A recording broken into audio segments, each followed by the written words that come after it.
But really stoked we get to finally meet over Zoom here. I'm meeting some of you guys for the first time, but most of you guys know me pretty well in some form or capacity. I want to just get this out of the way, guys. This training is not going to be about me. To put that really crystal clear, this training is not about me. This is about each and every one of you to hopefully unearth a part of you that maybe you can't see right now, right? I have a saying, maybe you've heard this before. We can't see the label from inside of the jar. So hopefully today unearths a bit of perspective, seeing you, yourself, your life, your business, your relationships from a perspective maybe you haven't seen yet, or maybe some of this information might even be something you've heard before, but it lands a little differently today, right?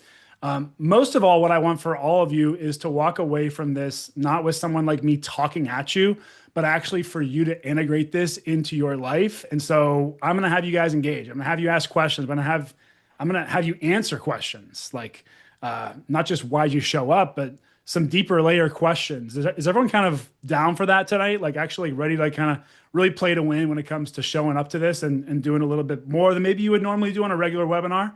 Yeah. 100%. Yeah. Sweet. Sweet, cool. Because that's really the style I go with. I'm all about reading books. I'm all about listening to podcasts. I'm all about showing up to webinars. But it's different when you show up different, right? When you show up to contribute, you show up to integrate this, and you're actually part of the process. So, yeah, stoked to have you guys. I'm going to present my screen here in just a second. Let me get that up, and we will kickstart tonight. I'm going to kickstart this by saying that there are what I like to call two kinds of coaches. And if you guys don't know my background, I was a two-sport athlete in college, and I had, this was what, 12, 13 years ago. But throughout my career as an athlete, I experienced all kinds of different coaches, right? Coaches that, and I want to paint the picture for you, okay? You are losing at halftime. Maybe you're playing University of Michigan, like we got to play in my senior year, right? We're playing at the big house. We're losing at halftime by like 3 scores. One kind of coach comes in the locker room at halftime and says, he says, what are we doing? Like, we are not playing our football. We need to make this adjustment right here. We need to cue you. You need to start keeping contained better. You need to stop letting the quarterback outside the pocket. We have to stop letting them, convert the ball on 3rd down, right? We have to stop, letting this happen on defense. Stop letting this happen on offense. Notice my language, right? And notice how you're feeling right now as I'm talking and sharing like this coach would say, right? He makes all these halftime adjustments, makes all these changes, and then he says, okay, like, let's get out there and, let's do what we can. That right there is what I would like to call playing not to lose, right? There's a different energy. It's playing not to lose, focusing on the things that maybe are going wrong, the things that I need to shift, the things that I need to adjust, that I need to get better on. It's in sports psychology. It's what we talk about as like focusing on the gap, right? Always focusing on the gap of where I am and where I want to be. Now, this is great, right? It could be maybe motivating. Like, was that motivating for you guys? Like, be honest.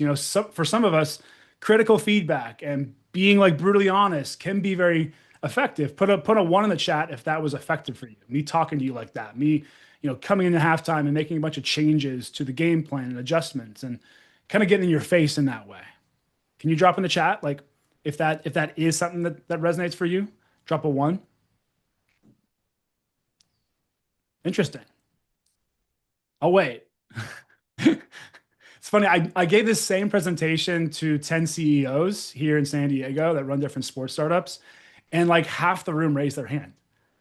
And I was like, fascinating. Like, because I think some of us are motivated by that. Like, don't let this happen. Like, do not do this. Do not screw up. That almost critical feedback. It's something that we sometimes can be really good at taking. We can have thick skin, right? But ultimately, that coach is different than coach number 2.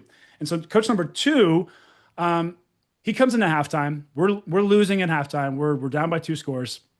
Comes in at halftime and says, hey guys, it might not be turning out the way we want to right now, right? But We are doing a good job keeping tame. We are converting pretty well on second down, right? We're doing well in these areas.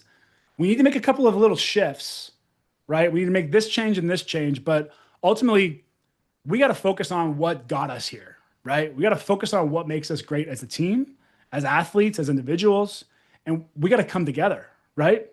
And this next half, we're going to keep doing what we've been doing, but we're going to do it better, right? Now, drop number 2 in the chat if that inspired you. And also feel free to drop number 1 in the chat if that was better for you. If that landed better for you, the first one, you can change your mind. Yeah, okay. I'm getting a lot of number 2s. Now, I want you to ask yourself this question, like, why is that? What's the difference? Feel free to drop in the chat. Or actually, if one of you want to just pop off mute, I'd love to hear something. Gary? Yeah, I think number one is what's done a lot in the US. It's kind of like the red pen syndrome. Whenever you got a paperback, and you saw the red marks, you kind of went right to the red marks. You didn't really focus on what you did well. You want to see what you can do better. And that's typical in our society to do. I don't know that it's necessarily motivating though. Yeah. So I think motivating is okay. What am I doing well? Let's stay in that lane, because let's be honest, we're doing a lot of things relatively well, especially I think a lot of guys on this call. And we need to kind of lean into what we do really well versus kind of focusing a lot of our time on the gaps, so to speak. Anyway, that might make sense. Yeah. Can anybody else relate to that? Maybe a fist in the air. Drop a 1 in the chat if that like resonates for you. Like, just how we as individuals, maybe even as men, as high performers, it can be so easy to focus on that gap. But we sometimes need to be reminded of what is going well, right? And kind of flip that script a bit. Yeah. Cool. I saw Brian also shared here that there's a sandwich, right? Whoever our iPhone guy, I'm not sure who that is. Sorry, did I miss who that was? Brian, what's your name again? Oh, was it Ryan? Sorry, I'm forgetting your name right now. But if you haven't done so, if you can change your name on the nameplate there, that would be super helpful. But I don't know how to do that. I'm sorry. On the iPhone, I'm useless. So yeah, what, just remind me, what's your name again? John. John. Sorry about that. Sorry about that, John. Not a problem. Not a problem. So yeah, I see here like there's a balance, right? There's a balance of perspective. Like we can focus on the gap, but we also got to remind ourselves what's working, because I even see the mention of a sandwich, right? There's critical feedback kind of sandwiched between positive feedback. Now, the reality is, guys, all of us have a coach that we work with every day. We wake up to a coach. Every day at halftime, at lunch, we have a coach that we're working with. Every day when the game ends and you come back in at halftime, we have a coach. When you go home, when you shut it down for the night, there's a coach. And do you want to know where that coach is? It's not in bed with you. It's not on your phone, like calling you or texting you. It's the coach up here in your head, right? The person you're talking to internally, and how you're framing your day, how you're framing yourself, and the way that you are seeing and exchanging and engaging with yourself can either be coach 1, what a piece of shit, you need to change this, you need to fix that, right? You're not good enough. If you have success, you'll blow it. Like all this critical stuff is focused on playing not to lose. It's so fear-based, fear-driven that it keeps us stuck, right? It keeps us procrastinating. It keeps us second-guessing ourselves and criticizing ourselves internally. So I hope this framework is helpful, guys, because that's coach 1. But you can also have coach number 2, which sandwiches feedback. It focuses on the positive and inserts a little bit of that gap talk. How can we improve? How can we adjust, right?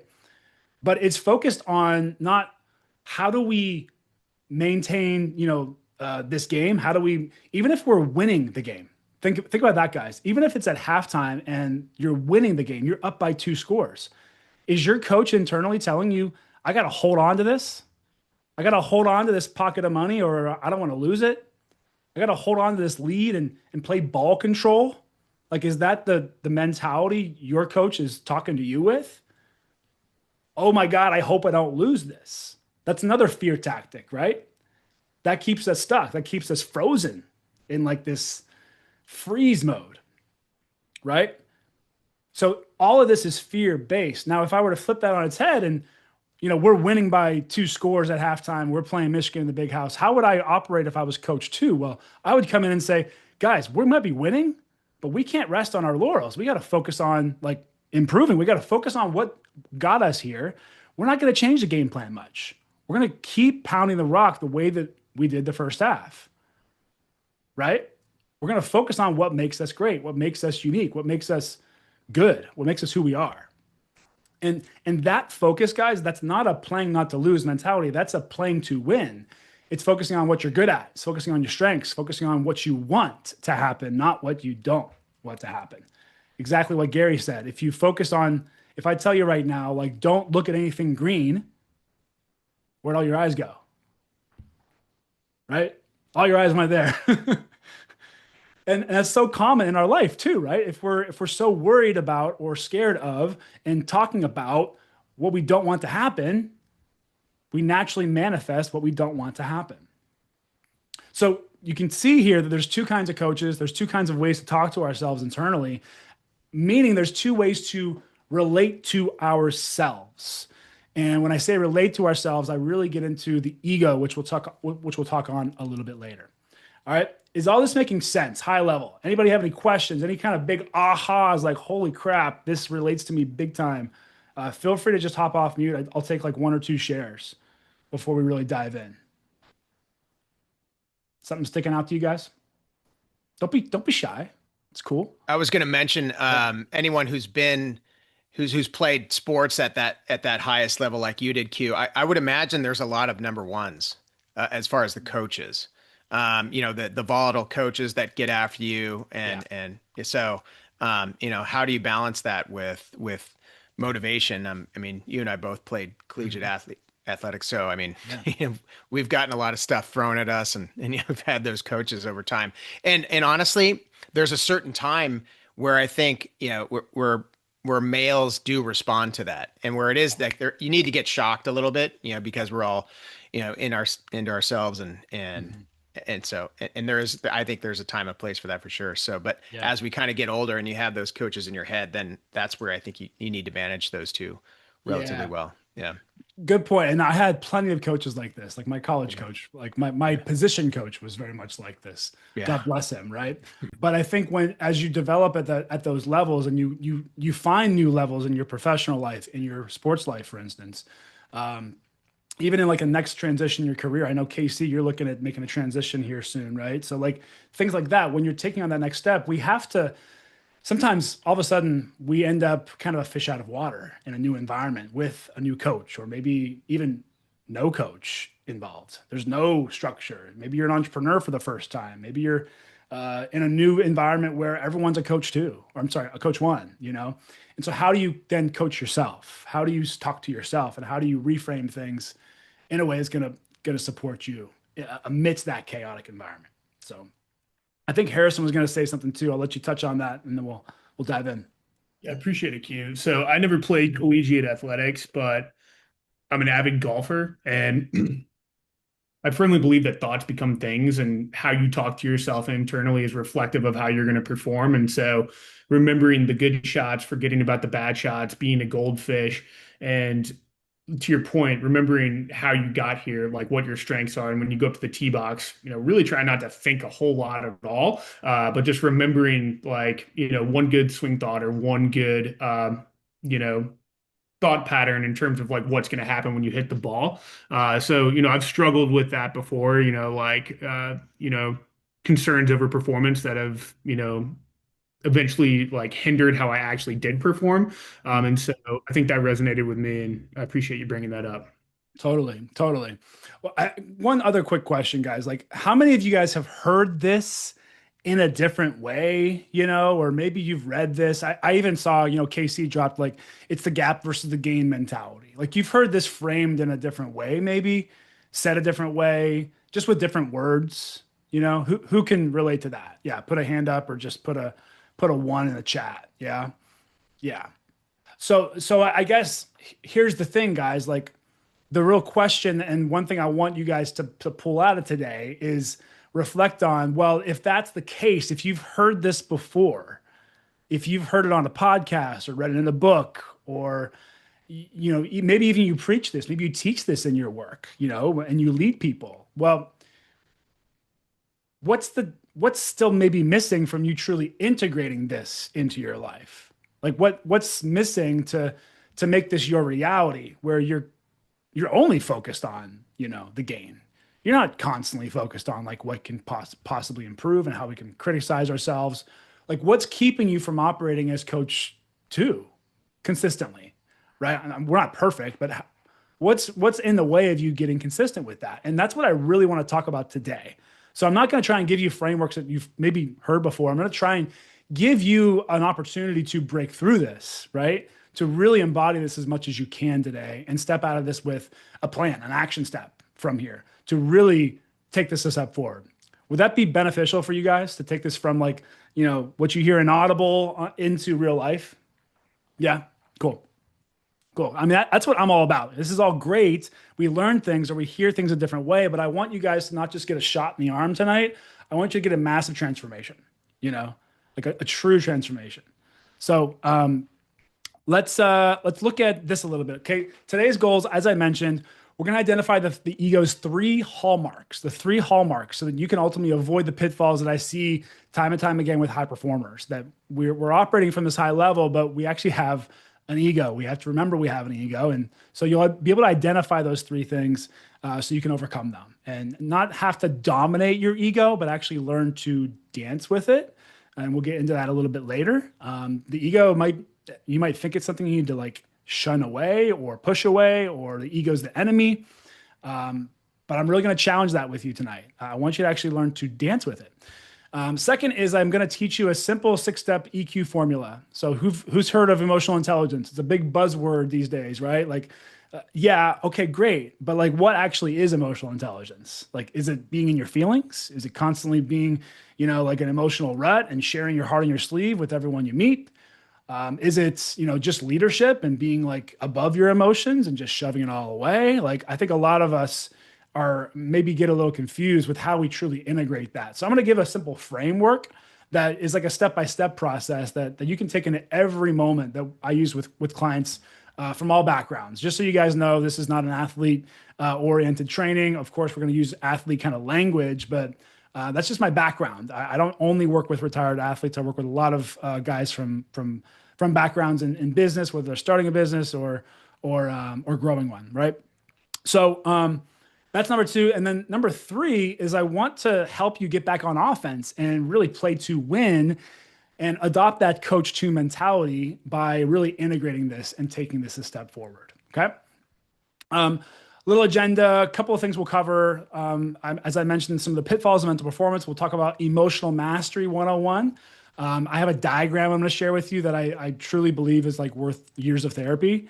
I don't know if anyone's here been in therapy or hired a coach before, but like you can totally flash forward by just getting a picture of this.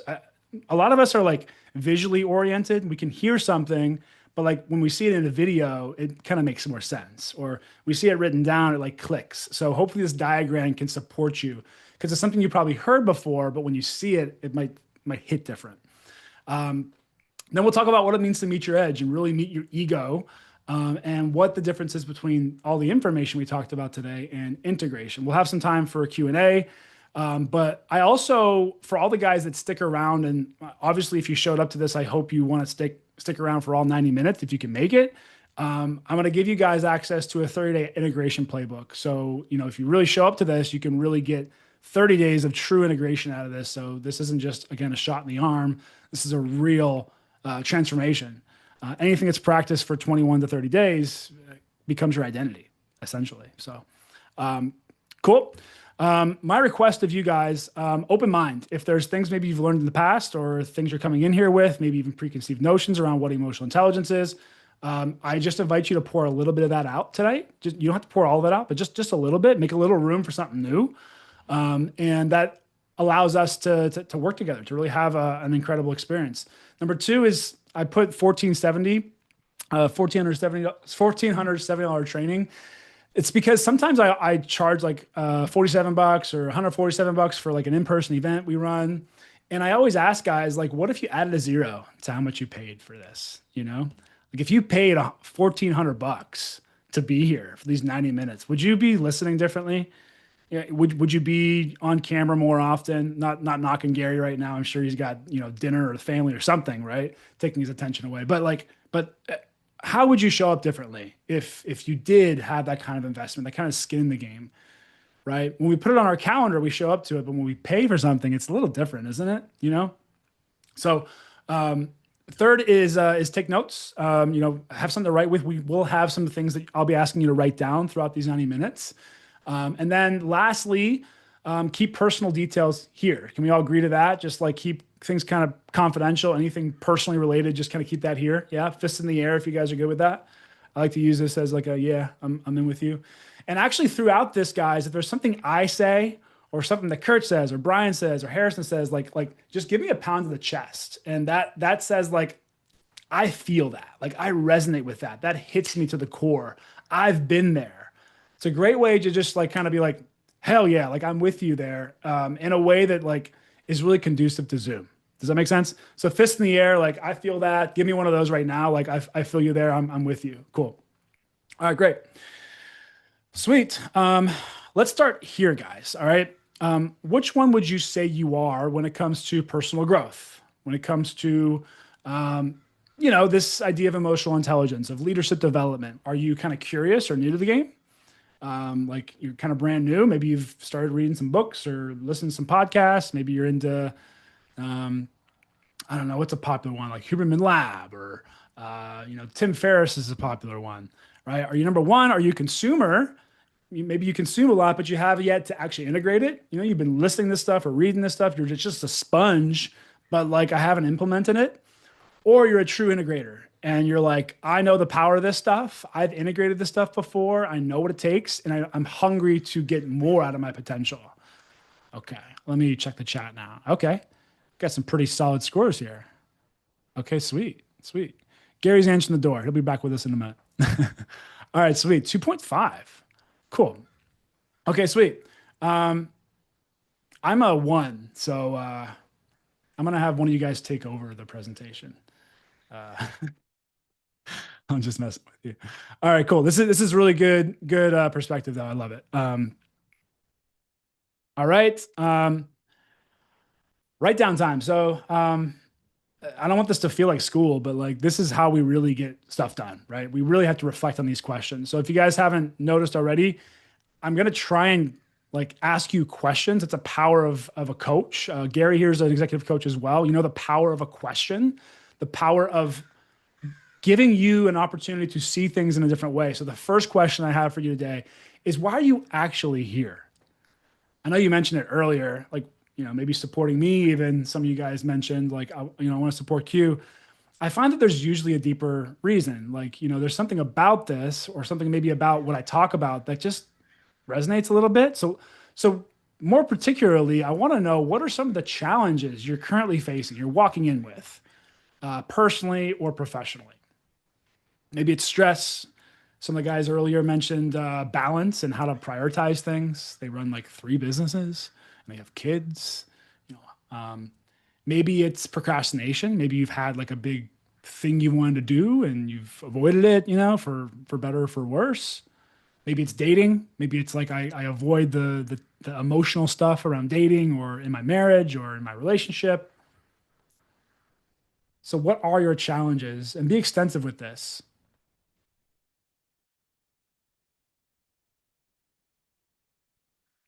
And if any of you are ready, feel free to pop off mute. I'd love to just hear a couple of these, and full invitation to share something that feels a little vulnerable, a little uncomfortable to talk about.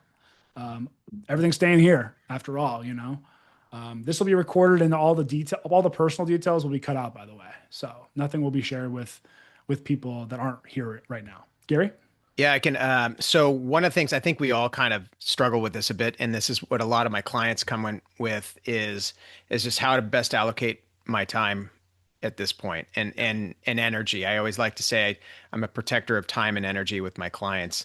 And how best do we do that in our lives? And I struggle with it myself. I have a coach myself, Mhm. so and that really helps me to sit down and kind of look at it and get a really sober look at exactly what I'm doing, not only just with my two businesses, but also with my kids right now. That, as you know, they're both going through this ACL rehabs, and it's a lot of time, energy, expense, and I just struggle with that. I think I'm always failing, you know. Yeah, It's like, and I think we all kind of run through those kinds of emotions. totally. Yeah, thanks for sharing that, Gary. Just like Yeah. how to balance and always kind of feeling like you're Mm. you're behind or there's never enough time. You're letting somebody Yeah. down. Yeah, I see John popped off mute. What were you gonna say, John? Yeah, it's just like life's whack-a-mole, right? Yeah. So it feels like you have things going well at work, and then something's falling apart with family or with the wife or something else in your life, or you look back and you're like, oh my gosh, it's been a year since I've hit the gym regularly, and Yeah. so it's just trying to find the right balance in life for me. Yeah. So maybe the theme I'm hearing here, guys, thanks, John, is like maybe something has to take the back seat, or maybe it's just a season where like, something gets neglected for better or for worse. So that's never fun, right? And so, KC, what were you going to add? Yeah, Q, you mentioned that we probably all listen to podcasts. We're all in this world of exploring new ways of doing things. But my main reason for being here tonight is that there's great power when we get together, Mm. and it's when we're in a circle together, or when we're in a meeting like this, where we're hearing from each other and hearing from you, that the thoughts even go to a higher level. Mm. Nice. Tell me about that higher level for you, KC. Like, what's that higher level you're seeking here? For me, it's just strategies and new ways of or different ways of looking at things. Yeah.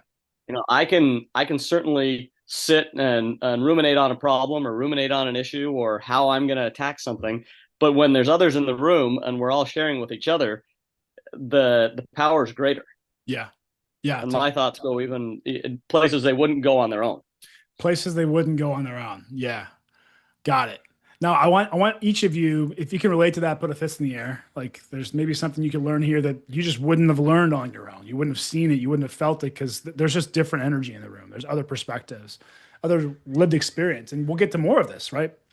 I want you to put a pin in that, a little bookmark, and I want us to check in later with what you pulled out of this, right? Like what were those perspectives? So I'm going to ask you that later if I can remember. If someone doesn't, make sure you cue me in the Q&A, okay?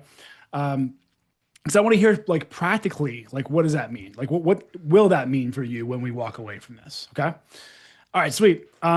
So next, I want to tell you a little bit of my story, like very brief. You guys, many of you probably know I was a two-sport athlete at Northwestern. I was the busiest guy on campus, except for the other guy who played two sports.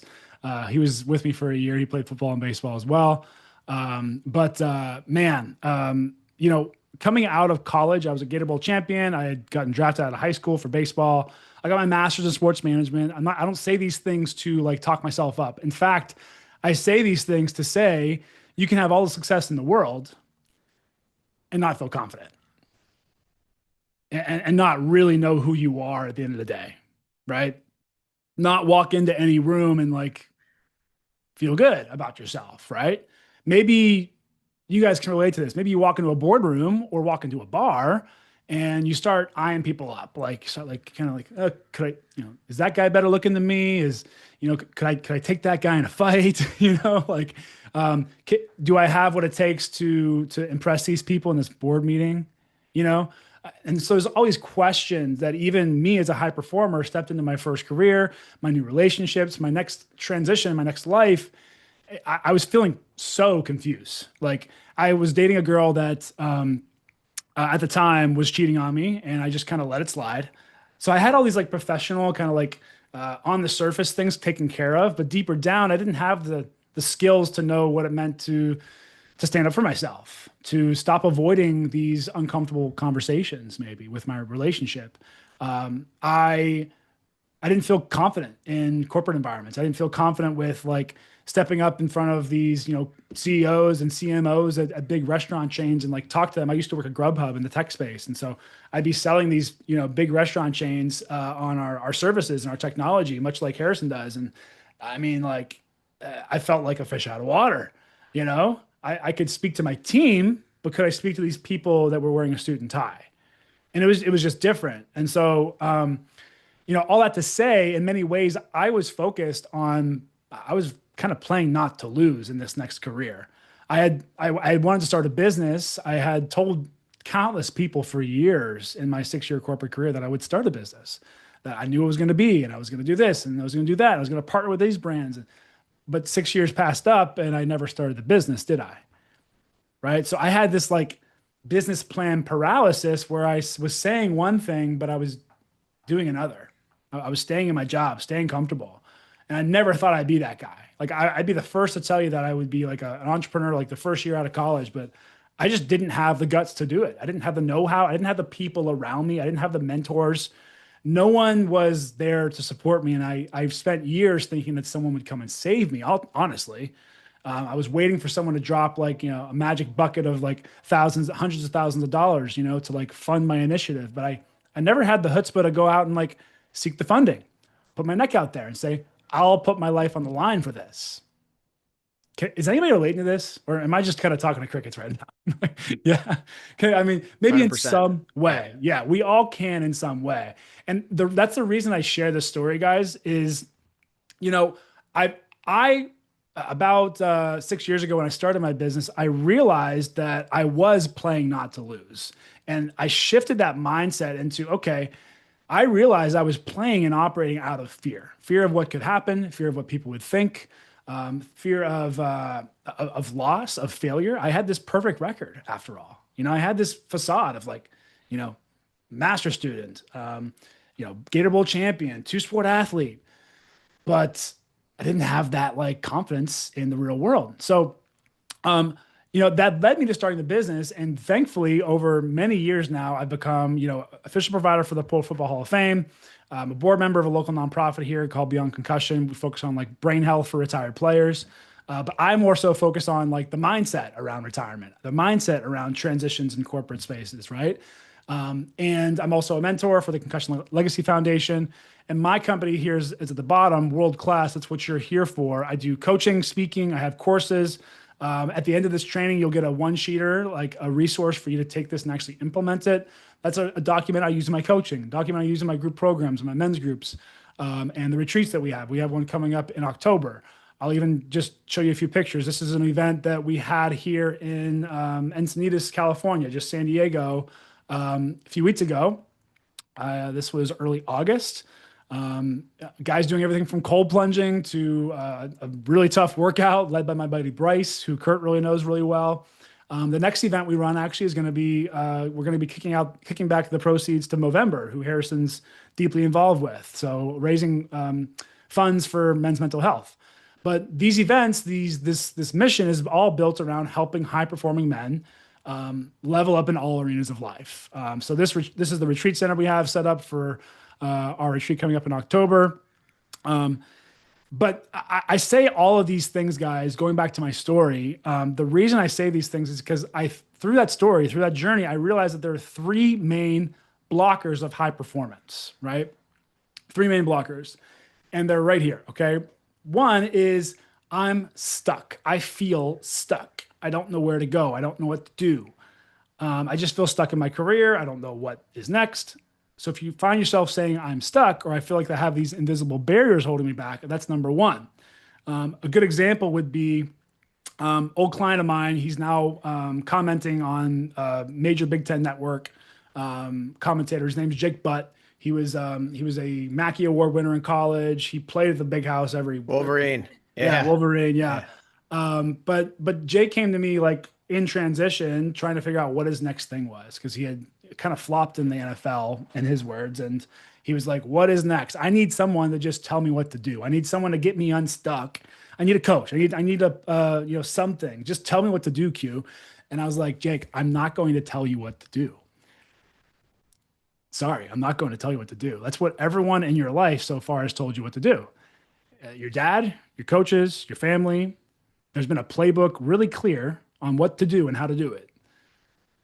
There's rules, there's a system, there's referees, there's film, there's everything you need to elevate and follow that playbook, right?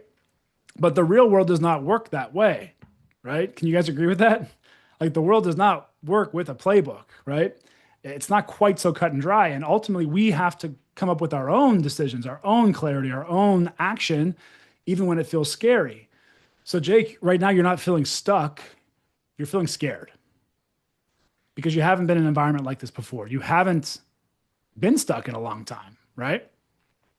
And so maybe you're feeling that way. Maybe you've been that way. The second would be the plateau, right? Plateau is like I'm moving, but like I'm just not moving fast as I want to. I had a client that was a former college football athlete. He was in his fintech career doing, some great work selling software, but he realized there was a better way to do it. And he's like, I feel like I'm evolving in my career, but I'm not going the way that I really want to. And so he didn't realize it, but he had gotten pretty comfortable the same way I had in my job, and that comfort, guys, that doesn't just show up in your professional life. It shows up everywhere. It shows up as like, oh, I'm kind of comfortable in this relationship, or I'm comfortable not having a relationship.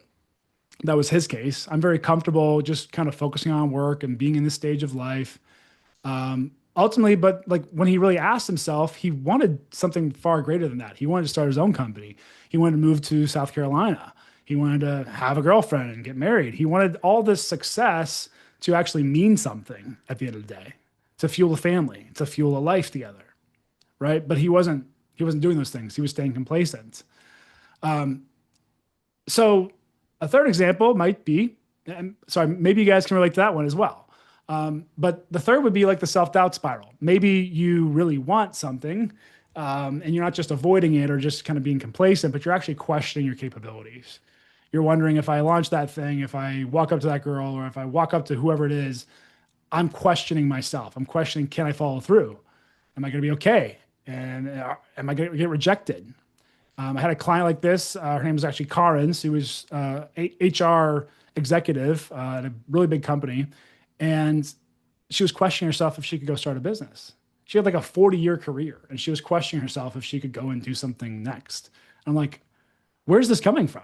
Like, you've been in business for so long, but like we have these things, self-doubt, like it's not from present day usually, guys. Like this self-doubt, this questioning ourselves, this kind of inner critic, this coach number one, that comes from something far earlier in our life, right? It's not really like a real fear often. So it wasn't true for her.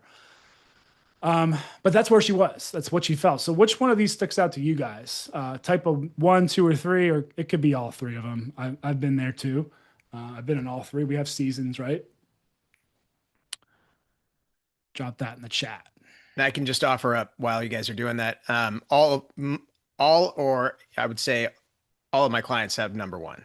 They come in with some sort of feeling stuck, and then maybe even some of the others as well. But everyone has a point at which they feel stuck. Yeah. So, yeah, totally normal. Yeah. It's actually probably the number 1 buzzword I find. Yeah. Good reflection there, Gary. Okay. So, okay. And we also have a mix of all 3, right? We get there. We get all of these in different areas. So these are all the blockers. Let's start to talk a little bit more about these. So ultimately, what's underneath all 3 of these blockers, I kind of just hinted at it, but it's your ego. When you guys think of the word ego, what do you think of? When I say ego, your ego is the reason you're stuck. Your ego is the reason why you're at a plateau. Your ego is why you're self-doubting yourself. Harrison? I was going to say just like self-righteousness, like narcissism to an extent, is like the traditional way that I think of ego, but I know that it's much more nuanced than that. Yeah. Can anybody else relate to that first definition though? Like you know, that like, this is me, a narcissist. I'm like not humble. Totally. Casey? Yeah, none of us want to admit that we might be wrong, or that there might be something in our way that we're causing. None of us want to admit that we are causing our own inability to move forward. Yeah. That's not fun, right? It's a lot easier to do what? Easier to blame others. It's always easier to point the finger than it is point it back. Blame the circumstance, blame the girl, blame the guy, blame the job, blame the climate, blame the culture, right? We do these things so subtly, right? But yes, the ego is ultimately what gets in the way of us taking ownership, essentially, right?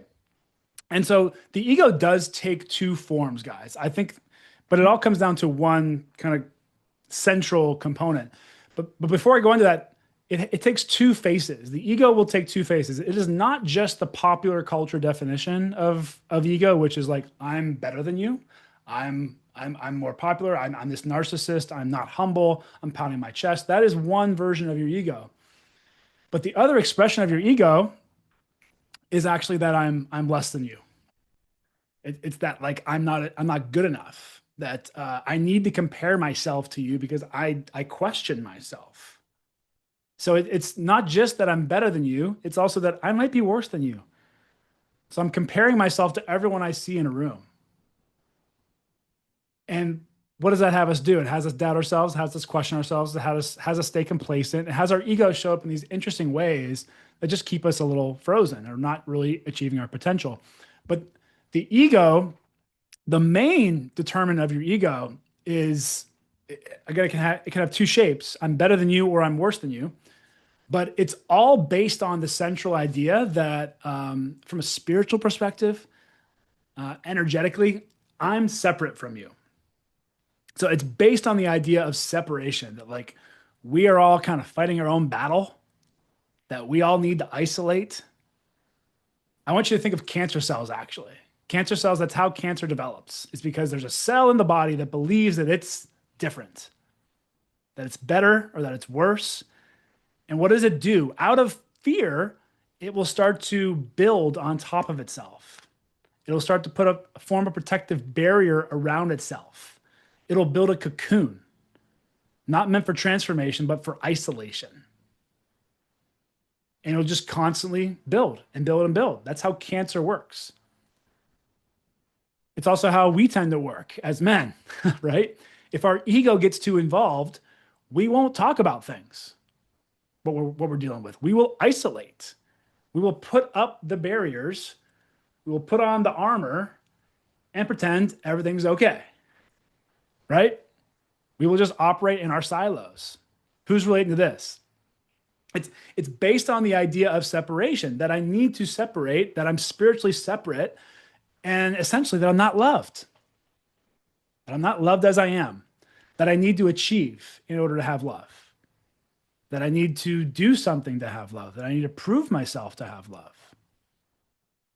And guys, I hate to break it to you, but like none of you need to do anything to earn my love. I don't even know many of you guys. But you have nothing to do to earn my love. And that is a really tough concept for our ego to take on. Maybe you're even questioning me right now as I say that. What are you talking about? I gotta be better. Or you can't love me. I'm not good enough. It's based on the idea that I'm separate and I need to be afraid because I'm isolated. So this is ultimately the voice, guys. This separate nature, this separate belief is what fuels the fear. And that fear is what fuels the ego. So the other thing I learned is that the ego, it's one thing to learn about your ego. It's one thing to identify it, start to talk about it like we'll do today. But there's a big difference between your information around your ego and actually integrating it and saying like, I'm going to dance with this. I'm going to reorient myself around this. I'm going to invite love into my life, right? I'm not going to judge myself constantly, better or worse. I'm going to actually love myself. That's harder to implement than we think, isn't it, guys? Like that's something we hear about or we read about, or maybe, especially maybe the women in our life will tell us like, oh, you're so loved, right? But we don't believe it, right? I hope I'm not like projecting on you guys. I hope you guys love yourselves. Like you can fully embrace that. But I'll be honest, 99% of guys are not very good when it comes to this. Like we still need some practice. We need some integration.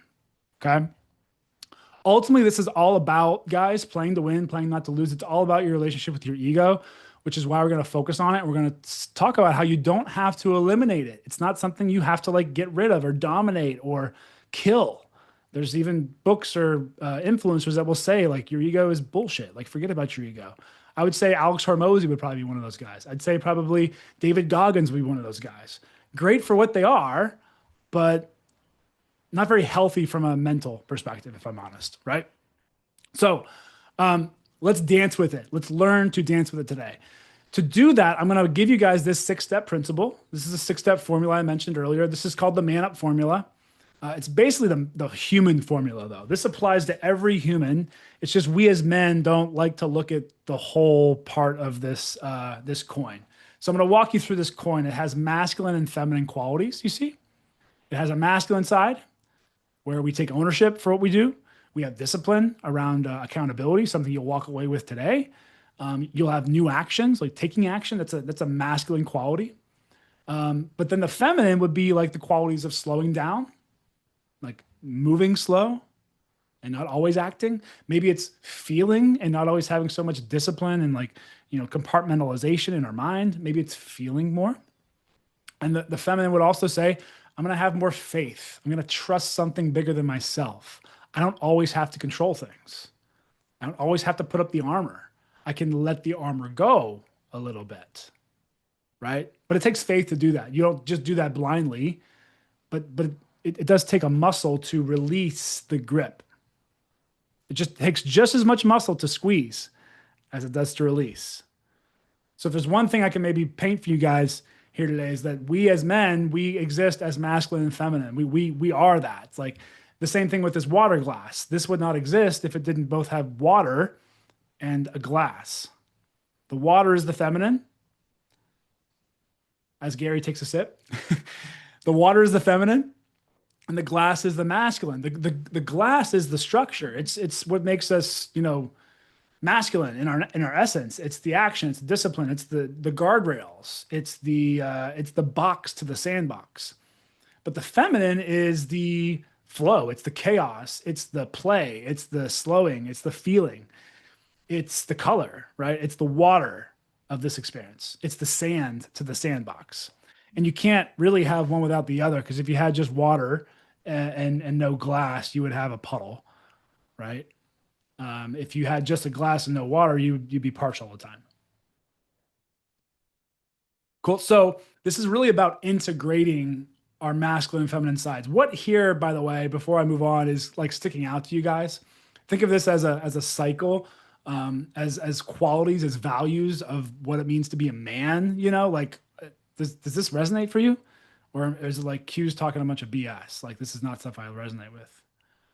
Feel free to jump off mute. I'd love to hear from you guys. It's making sense. And maybe there's an area that you find, is a little tough for you, or you feel resistance to. Yeah, it's not resonating with me yet, but I'm open to hearing and learning more. So yeah, cool. Yeah.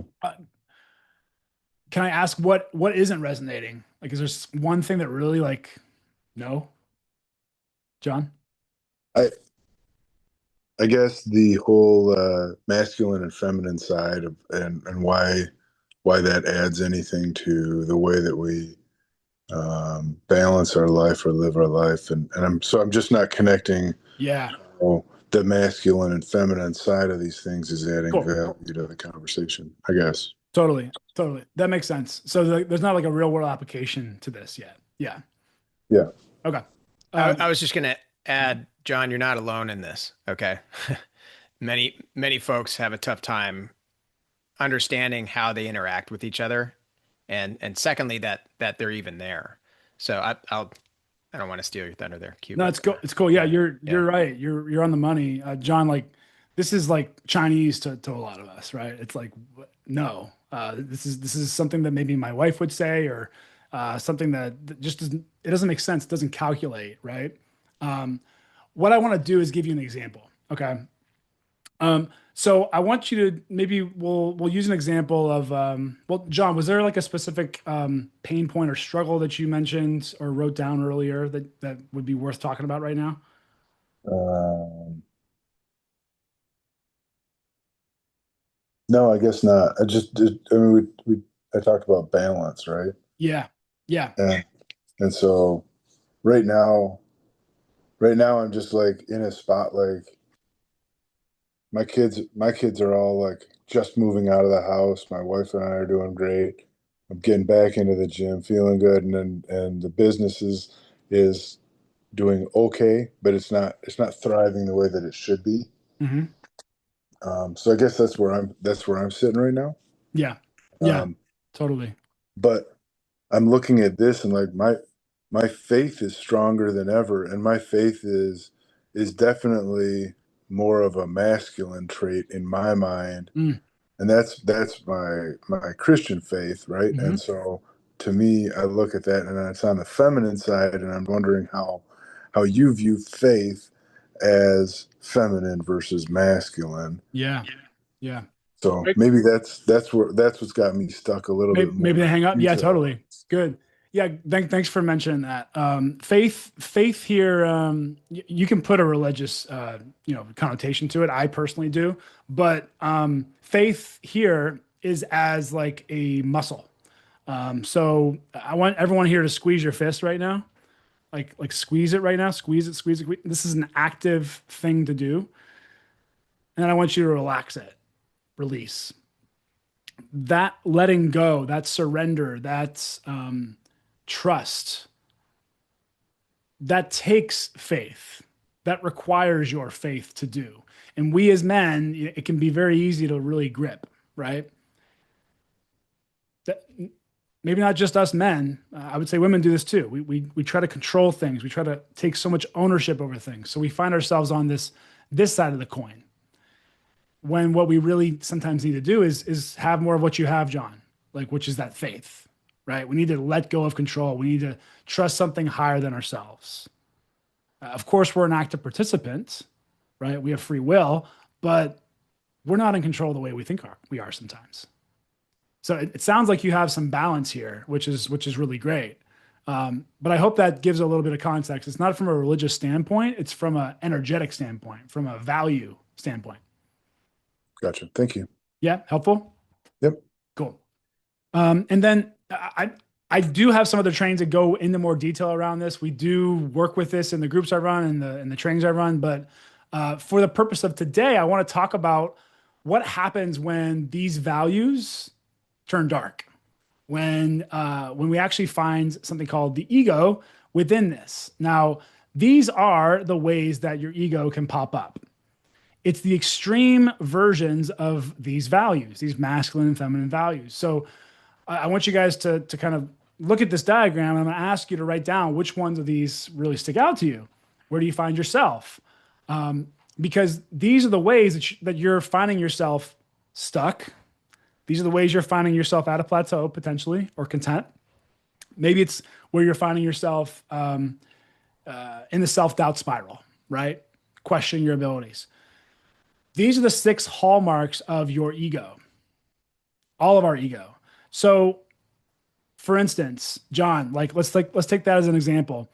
If I have complete faith that I don't have to be a participant in my life, that I don't have to show up to work, that I don't have to take care of things, that I don't have to wake up with good energy, that I can just trust.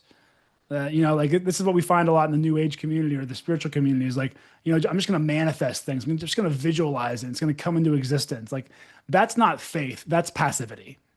Mm-hmm. Yeah. That's not engaging with, God. That's not engaging with life. Does it make sense? Right. Yeah. I'm with Yeah. you. Yeah. So, and the same thing would go on the other side of things. Like if I took full and total control and responsibility and ownership over every area of my life, yes, that's great. But what can also happen there, guys, I've been there myself. I always think I'm the one to blame. I always think I should have done this or I should have done that, or I could have been more better with that. And so I'm always hypercritical. I'm always coach number one in my own ear. And what that is like I'm taking full ownership, but it makes me hyper judgmental. and not just of myself. It maybe makes me judgmental of others. Brian, I saw put a fist in the air. Like, this is probably one of the biggest ones I see. Is like, we think we as men always have to be in total ownership. It's true and it's not. There's a diagram I can share a little bit later that can totally change your perspective around this. And it hinges on the idea that, like, I'm responsible to people. I'm not responsible for them. I'm responsible to others, to my purpose, to things. I'm not responsible for it. I can talk more about that later when we have a little more time. But anyways, you can see how these have equal opposites, right? So being too slow means you're content, but being too action oriented means you could just be taking action just to avoid your feelings, or avoid slowing down, or avoid the real actions that need your attention. Maybe we just have a to-do list of 10 things and we just start ticking off the little things that feel like we're going to get things done. But the glaring item on our list hasn't gotten touched in 2 weeks, right? Yeah, very common. Very common with a lot of, I mean, it's funny because we as men are very action oriented. We want to be doing something in all way, shape, form to, to feel like we're being useful. But like you said, sometimes it's actually being avoidant. Yeah. And by the way, guys, all of this is not rooted in who you really are. Like, I all of you guys are trying, like, if this is you, which it's me, by the way, this is probably my biggest egoic trait, is busily avoidant. I'll just check off things and I know I need to do this thing, but I'm doing all this other stuff to make me feel busy, make me feel like I'm moving forward, but I'm not really moving forward. I'm focused on the 80% that doesn't move the needle. The 20% is what really moves the needle. So, but if you find yourself here, like, I think what I want to invite all you guys into right now, if you're beating yourself up right now, you're like, I get emotional or stuck, or I get passive, or I get judgmental, or I get controlling. It's not for a lack of trying. It's not for a lack of love. It's just for a domination of fear. It's just because fear has crept in. You have all the love in your heart to have action, to have discipline, to have ownership. It's just the fear that's crept in that makes you think you have to do more, that you have to do so much action that you avoid the bigger things. It's the fear of screwing up that has you so disciplined around your routines, maybe, or things you have to do, or holding people to a super high level that you end up controlling them, or micromanaging them.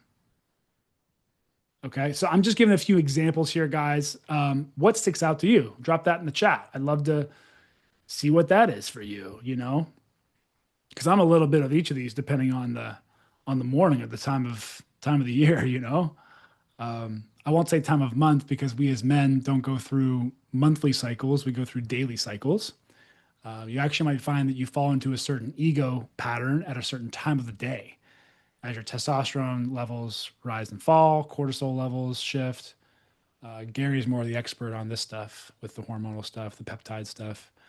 You should hit up Gary if you're interested in that stuff. But yeah, you might find that these show up at different times of the day, even. Yeah, emotional stuck, content, content, and busily avoidant. Okay, cool. I've seen a lot of busily avoidant. That really stuck out to some of you guys. Cool. Okay, got it. All right. So I want you guys to put a pin in that. And what we're going to do for the next few minutes is I'm going to actually put you guys in a couple little breakout rooms, okay? But ultimately what we're doing here, guys, is if you do not learn to love this part of your ego, you cannot intimately love yourself. That is like the main takeaway from this is as you learn to love your ego, you learn to get to know it, you learn to bring more love into the equation, bring more light into the equation. Okay, so that's really what we're doing here. You guys already answered this question. I want you guys to partner up now. I'm going to actually throw you into, let me stop sharing. I'm going to throw you guys into some breakout rooms. I'm going to have you answer a couple of questions. So you'll hear my voice over the loudspeaker a couple times. I'm going to give you a couple of questions to answer, and you'll have 60 seconds each basically to fill in the blank on these questions. Okay. So when you pop into these breakout rooms, each of you is going to have a chance to talk. One of you is going to stay here with me because we have an odd number. But the first question is going to be this, okay? It's going to be just talk about where your ego shows up, what your ego is. It's content. It's busily avoidant. How does it show up? Talk for 60 seconds on that and that only, okay? Give me 1 sec. Get you guys going. Go for it, guys. Where my ego shows up is 60 seconds. Each partner goes. Bring that to a close. Your next prompt. I want to be someone who. If this is my ego, I want to be someone who, what? Fill in the blank. Who are you trying to be? Who do you want to be instead? 60 seconds each. All right, guys, let's recap that. I gave you two prompts. I know they were a little bit different, right? The first one was where my ego shows up is. Let's talk about that. Where does your ego show up, like actually practically? Feel free to just pop off mute and share this. I just want to hear a couple of takeaways. All right, I'll stick my foot in the pool. Um, it shows up being kind of lazy content. Um, and then on the other side, it's kind of controlling, having ownership over a lot of things that I don't really have control over. So that's kind of where it shows up now. I can't remember what was under lazy content. Slow. I had something with that, but I forgot what that Yeah. was. Mm-hmm. Oh, yeah, I'm like the procrastinator. I'm a slow mover thing. Yeah. Like there's a lot of things I want to do in my hand, but there's always then I come avoid it because it's easy to procrastinate it. Yeah.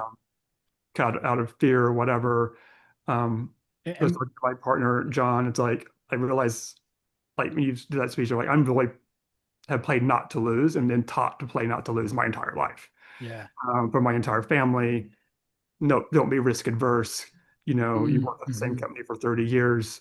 Yeah. You buy the house, you did it. I'm like, and really, like, none of that ever spoke to me growing up, which is why I lived 2,000 miles away from my family. But it's just that mentality that Yeah. I brought up with and I'm having a hard time letting go of. Yeah. So yeah, can anybody else relate to that? Like Yeah, oh getting yeah, procrastination 100%. and Yeah. being afraid to kind of take that leap. And Kurt, that and the procrastination almost manifests sometimes by being busily avoidant as well. yeah, You do that so that you don't have to face some of that stuff that you want to actually do. totally. So Kurt, I'm going to ask you a follow-up question, and this is going to go for all of you guys. I'm doing this in the interest of time. I know we're actually running. We have about 15 more minutes. I want to make sure we get through all this, and you guys get some real tangible outcomes from this. So I'm going to use Kurt as an example, but I actually, if you're okay with that, Kurt, you don't have to participate in this, but I'm going to ask Kurt a few questions, and I want you to see yourself in Kurt here, because I want you to reflect on where your ego shows up. And remember what I touched on earlier is that our ego is rooted in not love, but fear. It's rooted in the idea that we need to be separate, that we are separate, and it's rooted in fear. So the question I have for you, Kurt, and for all of you guys as it relates to where your ego shows up is, what are you actually afraid of? Like, what are you really afraid of that if you took the risk might happen? Honestly, people say fear of failure. I really think for me, it's like kind of like fear of success and not knowing how to handle that success or not being smart enough to know what to do to handle that success. Uh-huh. Yeah. Is really what I think it is. I mean, I don't really think for me, I don't fail as long as I keep trying. Mhm. So like there's no failure there. You know, Totally. you give on, you only fail if you stop trying. So Can I pause you there for a sec? yeah. Because I really appreciate what you're saying there. I want you to notice just there, like as you shared the first part, you were about to share some other things. There was a difference there in your energy. And what I want to point out is that often we get to the heart of something and then we start to rationalize it. We start to explain it. We start to kind of go into strategy mode. And what I actually want to call out or point out here is that there was something you shared there, which was like, it's not a fear of failure. It's actually fear of success. And something about when you said that, like really struck me. Like it's the fear of like, what will happen when I have success? So the follow-up for you, Kurt, is like, well, what would happen if you were successful? What is that fear? What happens then?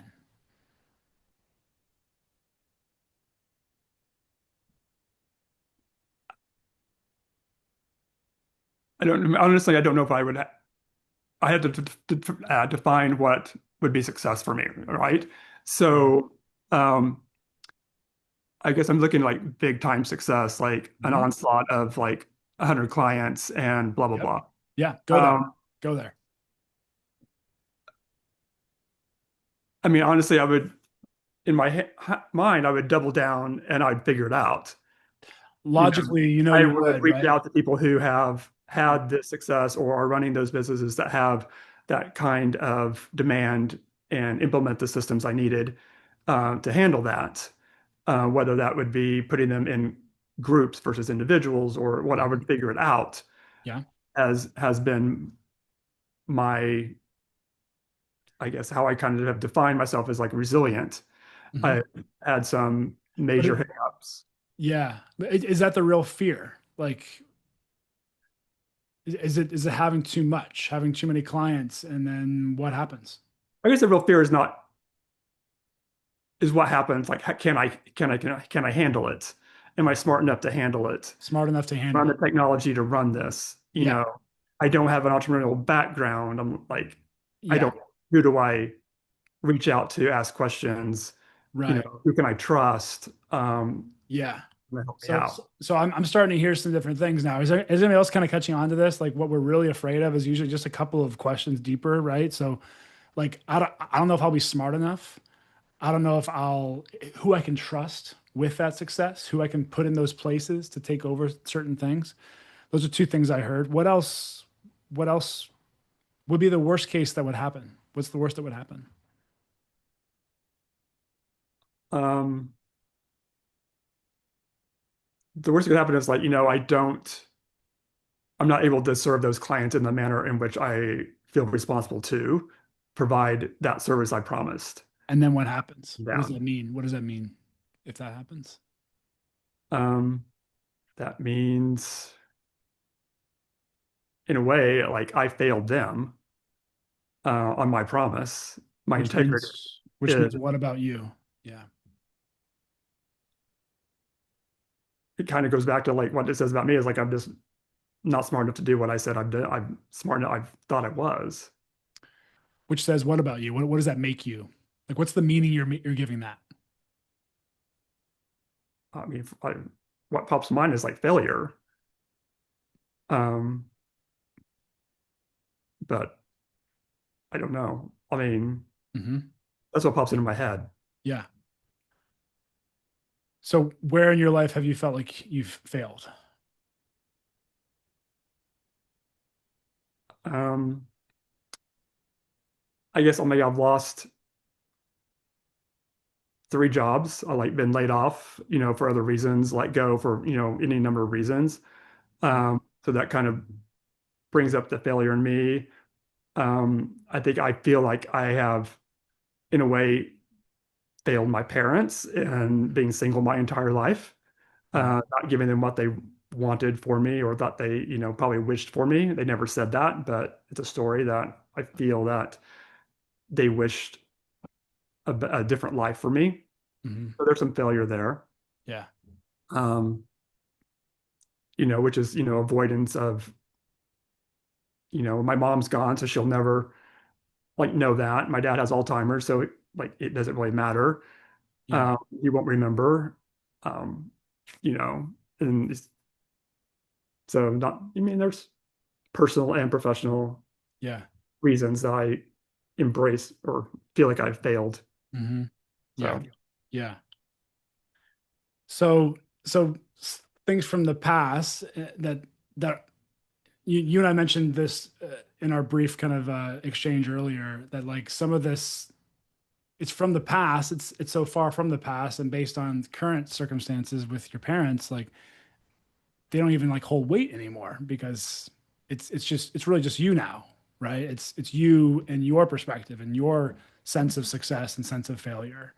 But these stories still kind of hold on and they show up as your ego. yeah, yeah. I mean, there's still like, even though your parents are maybe gone, they're still with you, and you still want to make them proud in whatever way you can. Hmm. And they never said they were not proud of me. Yeah. I think lit, I just went a different route than they envisioned when I was growing up. Yeah. Yeah. So, I mean, I wasn't supposed to move 2,000 miles away. I was supposed to like stay there and, you know, be like all my other, be like my sister and my cousins and everything like that. And it just didn't speak to me, but Yeah. they embraced it and let me go. Yeah. Right. So what are you kind of hearing yourself say here, Kurt? Like, what's at the core of this? What's the fear?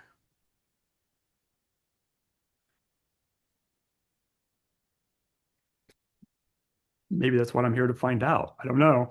Hmm. Um, Maybe I don't know what the fear is, you know, I don't know.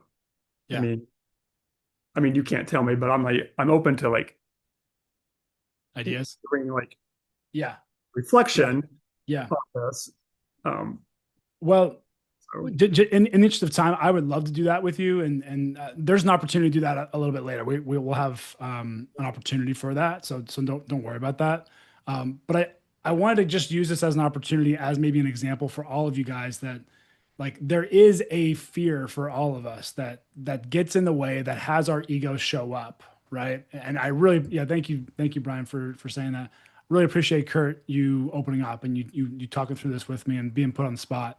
That was not a tough, it was not an easy thing to do, so I appreciate it. But when we go a little deeper, like when we ask a deeper question, like what is the worst case that would happen, right?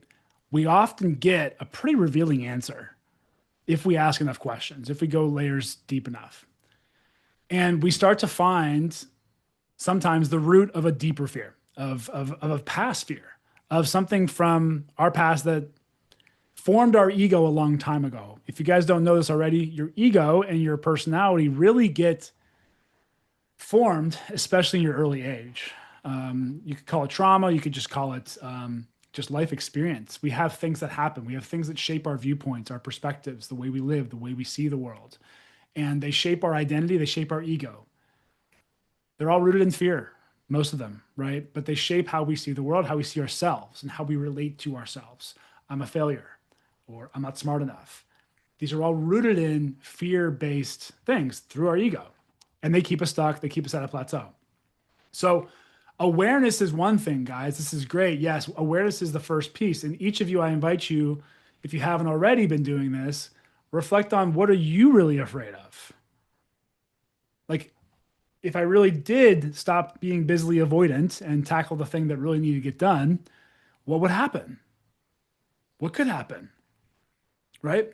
If I really did slow down enough to feel my emotions more often, maybe, or like really tap into like what's really going on, would I tap into some stuff that I don't want to talk about or I don't want to deal with? You know? See, these are just simple examples of the ways that maybe our ego will show up. It'll try to control things. So, what are we actually afraid of losing control of? Okay. So, that's homework for each of you guys to dive into a little bit more. But case in point, there is a deeper fear that is subconscious, that is formed through your ego that is not currently conscious. It's starting to become conscious. But ultimately, what we're doing today, guys, is we're bringing the subconscious mind that drives like 90% of our actions, 97% of our actions, and we're bringing it to the conscious. We're becoming aware of the deeper fears so that we can identify our ego when it shows up. We can notice the 6 hallmarks when they pop up, when we are avoiding, when we are busy, when we are overly controlling. We can highlight those and we could say, what's going on here? Maybe I'm playing not to lose right now. Maybe I'm playing out of fear. Maybe I'm playing as coach one, essentially. Now, what does it take to shift into playing to win? That's a good question, isn't it? Right? How do I shift from coach one to coach two? And the way to do that, guys, it's multi-layered and multidimensional, but you have to learn to dance with your ego. We have to learn to understand it, name it, actually, give it a name. And this is just one part of the process I take guys through and like part of the methodology that we use here. But understanding your ego at a really intimate level allows you to not dominate it, but to break through it, to leverage it, to dance with it in your life, bring light to it, bring love to it, so that you can operate more effectively, so you can get into flow, so you can have more confidence, right? So you can see that we're all really in this together, that there's love on the table, right?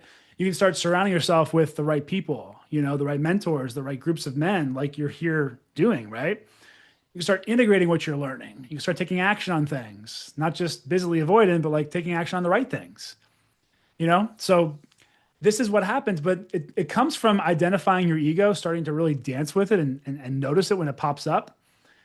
And second off, it comes from focusing on what you do want, which is what that second question was. Who do I want to be? I want to be the kind of guy who, right? So what I want you to do right now before we go, guys, this is probably the most important piece, is when you think about who you want to become and how you want to play to win in this next week, this next 30 days. I said I'm going to give you guys a resource at the end here. I'll drop it in the chat in just a moment. It's a 30-day action plan, basically. But in order to even use that, you have to come up with, who do I want to be? What do I want to embody? How do I want to get back to the inner circle of that diagram I had up earlier? I'll go back to this, right? The inner diagram is right here. How do I operate more from this? What does it look like when I'm here? When I slow down consistently, when I have faith, not blind faith, but faith, right? So I want you guys to write down one action step you can take. I will do X by this time. Write that down right now. Something that's coming to mind is probably already percolating. It's been percolating the last 10, 20 minutes. What is that thing that really needs your attention that you need to face your fears on? I want you to write that down right now. So this is I will do this by this time. Once you have it, I want you guys to share it in the chat with us so we all can support you. What's one action you can take that'll get you towards the man you're really trying to become? By the way, guys, this might be a stripping away of action. This might be saying no to something. So you might not be doing more by doing this. You might be saying no to something. I will say no to that opportunity. I will give myself more space, right?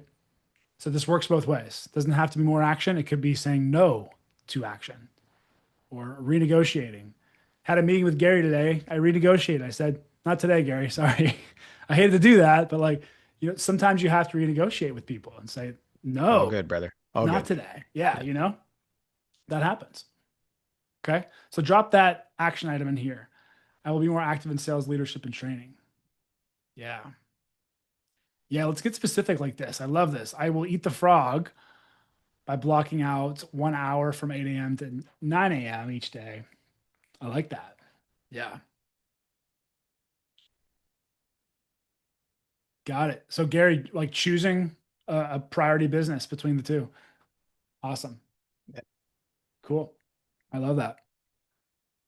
If you guys can take one step around this in the next week, make this a 1 week goal. So for Gary, for instance, and you're no stranger to this, make it a bite-sized thing. Maybe I'm just going to write down the pros and cons of each business, or maybe I'm going to, pursue these few opportunities that I need to kind of flesh out before the end of the year. What can you do in order to create clarity around that prioritization? Kurt's going to go on a date by Friday 26th. Let's go, Kurt. I know that it's been a long time for you, bro. Let's go. How long has it been? Feel free to type it or pop off. Kind of embarrassing, but it's probably been a few years actually. Wow. Yeah. It's not been a priority. Yeah. It is now? I wouldn't say it's a priority, but it's something that I easily avoid. Yeah. Putting myself out there and doing that. So, yeah, like I mentioned, I find it energy draining for me. So I avoid things that take my energy like that. Love it. Yeah. But the risk is worth it. Yeah, buddy. Well, great. Let's get on that date, brother. So what I want you to do is break this down into simple, actionable things that you can control. You can't control who says yes. So maybe you can control how many times you ask, or who you ask, right? So I want you to get specific with what action steps are needed in order to reach that goal. All right. That goes for all you guys. Like let's get specific with this. Let's write it down. All right. So I kind of have to, we're already a little bit at time. I'm going to share a couple of resources. I mentioned earlier that I would be sharing a, a resource with you guys. This is a 30-day action plan, like a playbook for you guys. So all of you will have access to this. I'm dropping in the chat now. So if you have to run, feel free to do that now. But I'd love for you guys to stick around a little bit longer because I really want to help you guys with not just using this document, but like actually having some accountability around it, right? So take a moment, grab that, and ensure you have a stretch coming out of tonight. I'm going to go into a little bit more. I want to talk here briefly, guys, that like really the ego has been here for a long time. It's been under the unconscious. It's been operating on the subconscious. Maybe part of it has come to the conscious tonight, but when we leave here, what's going to keep us accountable to applying these things, to following through on these things? There's a big difference between information and integration, right? So there's also a difference between playing to win and playing not to lose. I went over this earlier. These are some bigger examples. I'll send out this over email, but playing not to lose looks like all these things. This is what it really looks like to be in scarcity, to be in victim mode, to be on defense in survival mode. It's in your head. It's fearing what you don't want. It's ultimately your ego. It's also your sympathetic nervous system, which is like, it's like this fight or flight mode you get into, right? That's playing not to lose in a nutshell. Being in that state for too long it's not healthy for us to be playing not to lose. It's like we're constantly running from a saber-toothed tiger. Make sense? Right? It's not sustainable. Playing to win is where we should be operating 90% of the time. You know, we should be on offense. We should be in creation mode, having interdependence, not codependence, finding win-wins in our life, finding abundance and focusing on our parasympathetic nervous system, that rest and digest mode, and creating what you want, focusing on what you do want, not what you don't want to happen, right? Now, what here, though, is the difference tonight between getting information and integrating into your life? Like, what do you hear about? What's the difference there, guys? What's the difference between information and integration?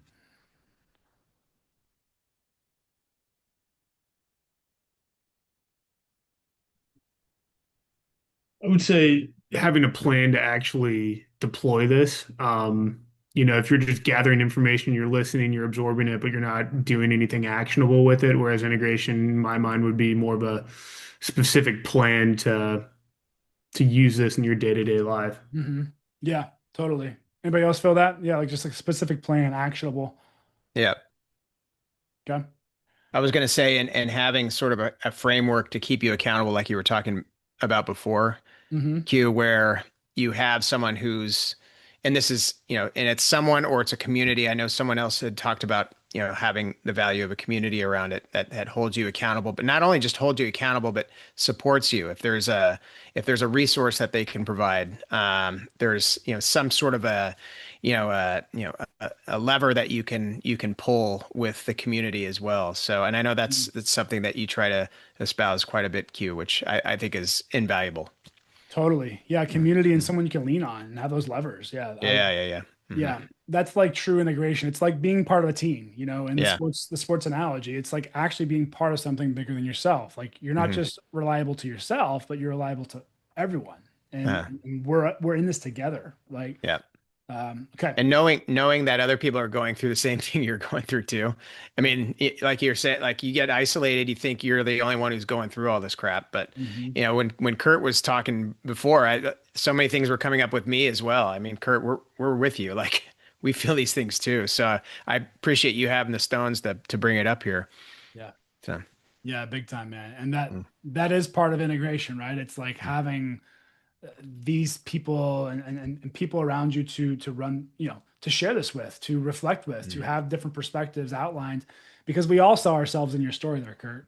yeah, You I'm might sure not of have it. noticed it, but everyone was Yeah. like having a fist in the air, like I resonate with that, and that allows us to have a shared experience, Yep. and a shared mission here. So You guys are right. Like information does not equal integration. Ultimately, what we're talking about here is that like shadow work, what we're talking about with the ego, this is shadow work. If you've ever heard of that, it requires support. It can't really be done in isolation. We can't play to win in isolation.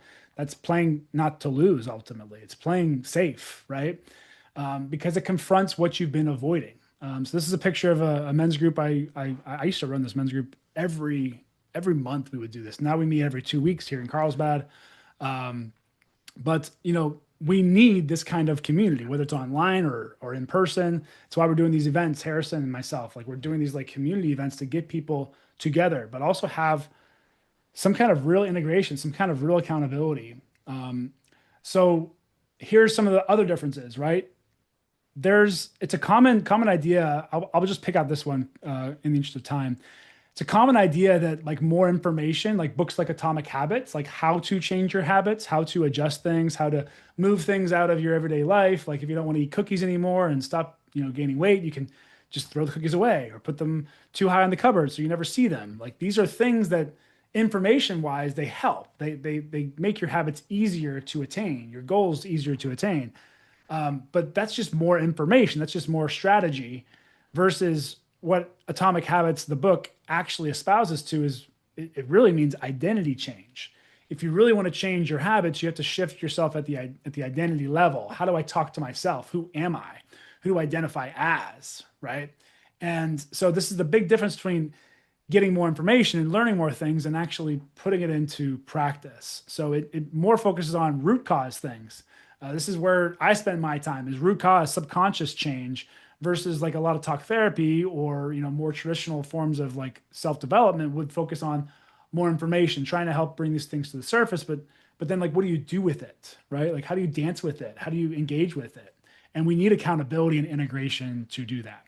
You guys can screenshot this for your purposes later, but I love this slide because it really paints it in a more broader picture than maybe we had time to cover. All right. Quick example. My client Jim is great for this. Like he went from having like zero confidence after leaving the military. He had all the tools he could possibly need.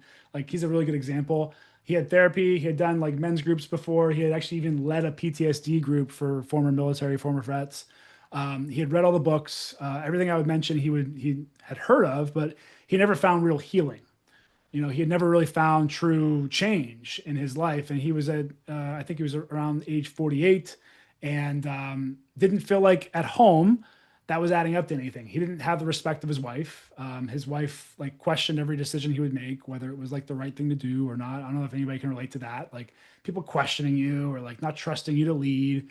For him, that really just kind of emasculated him. And as he looks back, he's like, I didn't know who I was. Those are his words. I didn't know who I was. I didn't know what my masculinity was. I lost that, And we as men, we have to first, in order to find our masculinity again and find our confidence, we have to start restoring an integrity with ourself. And that's what Jim did. He started really small, like just like you guys are doing today. He started with one simple task he can do today within the next 24 hours or the next 7 days that he can actually say, I did that. And I stood up for myself. I came into alignment with who I say I want to be. And I took the uncomfortable, risky thing. I went from feeling stuck and feeling scared to being courageous in the face of fear. Right. And that's how we restore integrity with ourselves. And that's how we gained the respect and love of his wife, really, and his son. He eventually actually got promoted to leadership. He actually just texted me the other day, like he randomly got asked to speak at a huge conference. Like he's not a speaker, Jim's just a really cool example. I want to share with you guys of what it can look like to take information that you've learned and actually integrate it, actually have support. Jim was a private client of mine. He was also in my online men's group, which was incredible for him to actually have a place to talk about these things. But he didn't go alone, right? He had a coach. So what I want to do with you guys in the interest of time, if you guys have ever thought about what could be next for you, how you could integrate this kind of work more deeply, if you want to explore having a coach or having a community that can really bolster your success and bolster your confidence, this is your opportunity. Like I am happy to do for you guys a free 45-minute coaching strategy session. And what this means is you guys taking what you've learned today, maybe you've heard it a different way, But if you continue to take the information that you've heard before and move it in the direction that you think you need to do, like we think we need to take these actions, even some of the things you came up with today, like are these things maybe you've told yourself for a long time that you need to do? That we need to balance our schedule, that we need to walk up to that person and ask them on a date, you know? Have we told ourselves those things for a long time, or is this new information? Right? Like, let's just be honest with ourselves around that. This kind of coaching session, which I'm happy to do for you guys for free, like it's an opportunity to really customize this for you, to have some accountability around this, and to make sure that this does not just become one shot in the arm. It creates a 30-day action plan for you that's really integrated. So that's my gift to you guys. I really appreciate you guys being here, and I'm gonna open up for Q&A. But if you're not already following me on like IG, that's a great place to follow me. LinkedIn is sometimes on this slide as well if you want to follow me there. But this is that strategy session. I'm going to drop the link to that here below. And then I dropped the link for this already. So you guys have this as the 30-day integration playbook. Make sure you grab that. It's in the chat. And I'll drop all of them in the chat. I'm going to stop sharing and just take some questions to close this out.